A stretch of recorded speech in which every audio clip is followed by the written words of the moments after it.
white, you're white. If you're colored, you go colored. And keep it in your family. Don't put it in. Any white woman in this audience today, any white man in this audience today, in their right mind, don't want little black boys and little black girls coming around your homes, schools, and churches looking to marry your sons and daughters, and in return introducing your grandchildren as little half-brown, kinky-haired Negro children.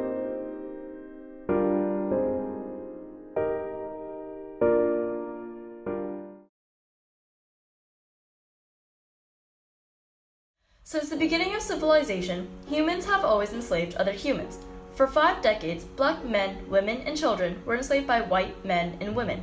However, on January 1st, 1863, Abraham Lincoln's final document of the Emancipation Proclamation would take its full effect. This abolished slavery from the United States.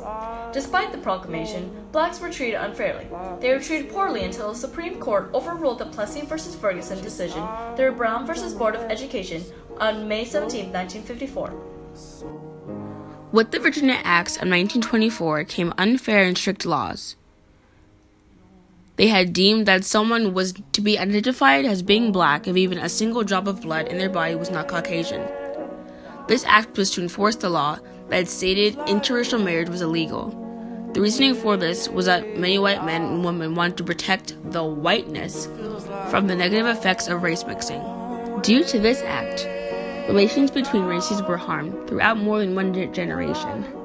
However, tensions began to decrease slowly as advocates against the acts began to take action.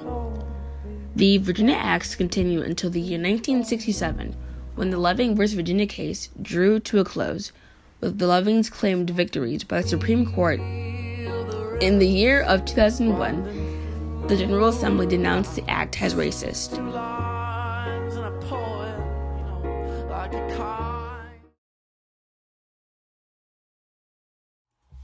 Mildred and Richard Loving were one of the most famous interracial couples in American history. Mildred Loving was an African-American and Native American woman. Born on July 22, 1939, she spent most of her life as a civil rights activist. Her husband, Richard Loving, was a man of Caucasian descent. Born on October 29, 1933, Richard was 6 years old. As adolescents, they started as friends, got really close, and soon fell in love. On June 2, 1958, they got married. However, their relationship came with complications. On July 11, 1958, the two were arrested under Virginia law by Sheriff Garnett Brooks. Richard ended up spending the night in jail. With them pregnant, Mildred was spending several more nights there. The couple eventually pleaded guilty to violating the Virginia law.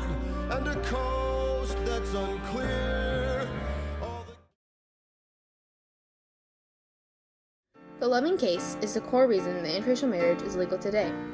In 1963, when Mildred had had enough, she wrote Attorney General Robert Kennedy. Kennedy wrote back and referred the Lovings to the American Civil Liberties Union, ACLU, which accepted the couple's case. Their lawyers, Philip J. Hirschkopf and Bernard S. Cohen, were originally unsuccessful. They had the ruling by Judge Leon Bazile that Almighty God created the races white, black, yellow, Malay, and red, and he placed them on separate continents. The two lawyers then took the case to the Virginia Supreme Court of Appeals. After being rejected again, they went to the United States Supreme Court, which held verbal arguments on April 10, 1967.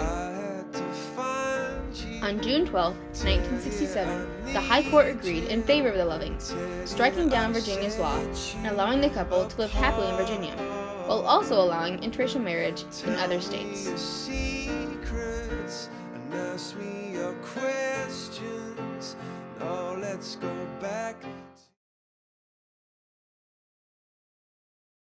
Even after interracial marriage was deemed legal, it wasn't socially accepted.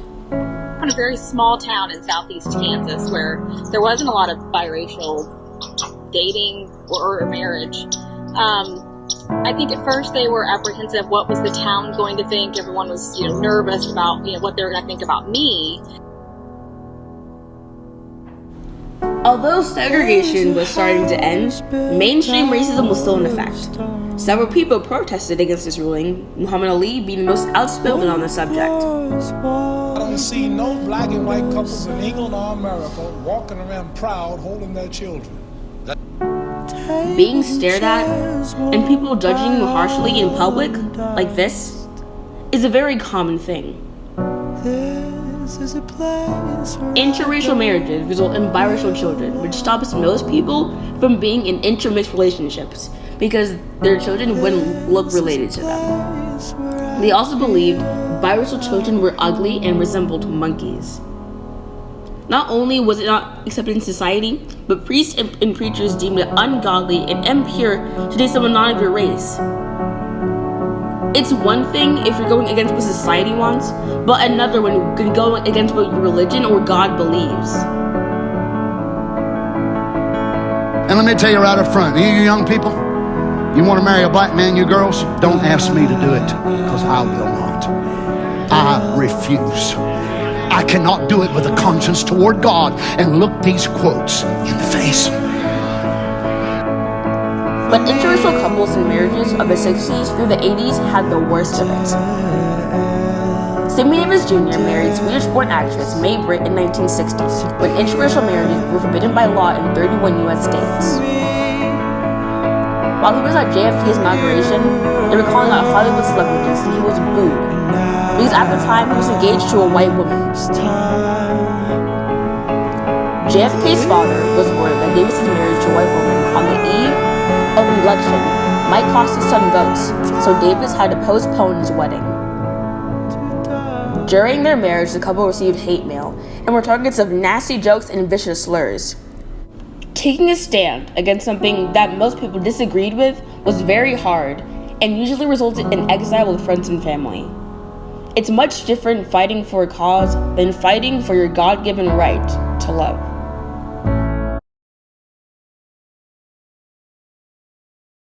The Gallup poll of 2010 showed that the acceptance of interracial marriage is growing. However, it is not fully accepted yet. 96% of Americans that are 18 to 29 years of age approve of interracial marriage. 93% of Americans that are 30 to 49 years of age approve.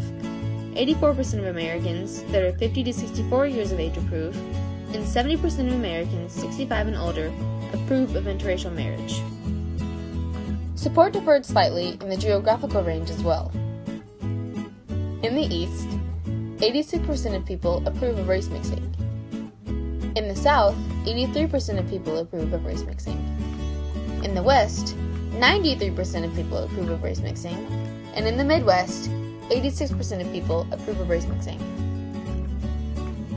Although intermixing between blacks and whites is not completely accepted yet, people still engage in miscegenation.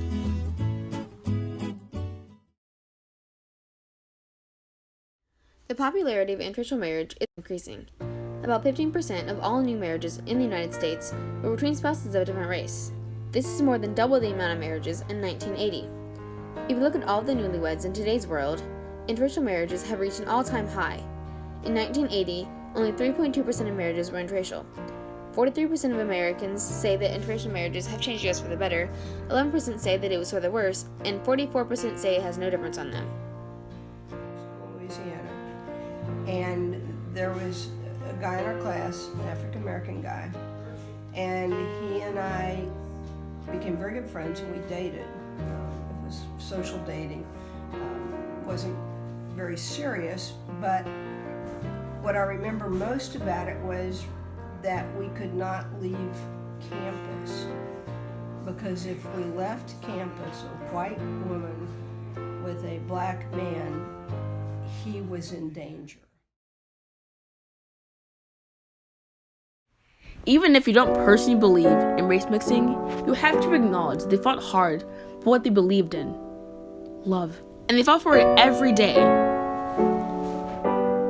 Love has no color. Love has no race. Love is love. Take my pain. Like an empty bottle takes the rain. And here